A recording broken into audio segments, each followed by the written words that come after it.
పేదల్ని పట్టి పీడిస్తున్నటువంటి ధరల పెరుగుదల, అంగన్వాడీ ఈరోజు పండగ పూట కూడా రోడ్డు మీద ఉండే విధంగా నిలబెట్టాడంటే, ఆడబిడ్డల్ని రోడ్డు పాలు చేశాడంటే, వాళ్ళ సమస్యలు పరిష్కారం చేయలేదంటే అది ఈ ప్రభుత్వం యొక్క అహంభావం అని చెప్పి కూడా నేను మీకు తెలియజేస్తున్నా.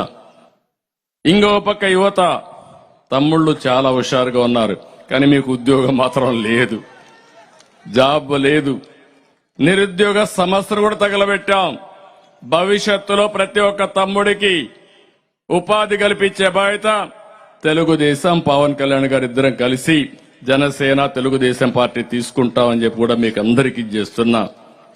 ప్రజల కష్టాలు, నష్టాలు, బాధలు, సమస్యలు అన్ని కూడా ఈరోజు ఈ భోగులు తగలేశాం. అన్ని మంచి జరగాలని మనస్ఫూర్తిగా ఆశిస్తున్నా. మన సంస్కృతి సాంప్రదాయాలు మీరు ఒకసారి చూస్తే, ఒక పక్క ఈరోజు భోగి, రేపు సంక్రాంతి.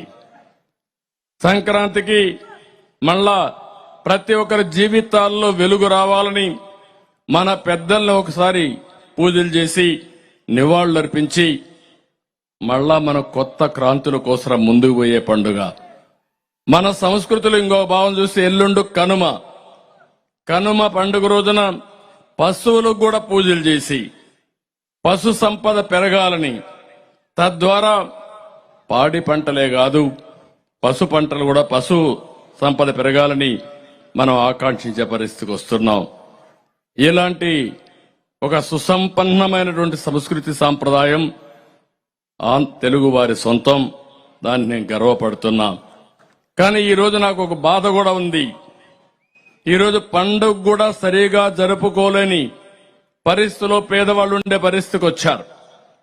ఇక్కడ మీరు చూస్తే ఒకప్పుడు సంక్రాంతి కానుకిచ్చేవాళ్ళం. 6 రకాల వస్తువులతో సంక్రాంతి కానుకిచ్చాం.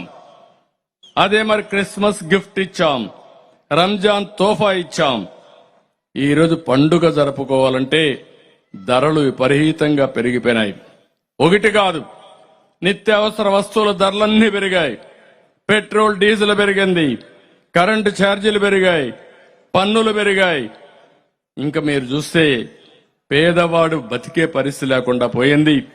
10 రూపాయలు ఇచ్చి 100 రూపాయలు దోచుకునే ప్రభుత్వం ఇది. రేపు రాబోయే రోజుల్లో జనసేన తెలుగుదేశం పార్టీ కలిసి సంపద సృష్టించి మీకు 15 రూపాయలు ఇచ్చి ఆ 15ని 100 రూపాయలు చేసే విధానం, 1000ని 1000 రూపాయలు చేసే విధానం, 1000ని 10,000 రూపాయలు చేసే విధానం, పేదవాడికి సంపద సృష్టించడం ఏకైక ధ్యేయంగా ఈ 2 పార్టీలు ముందుకు పోతాయి.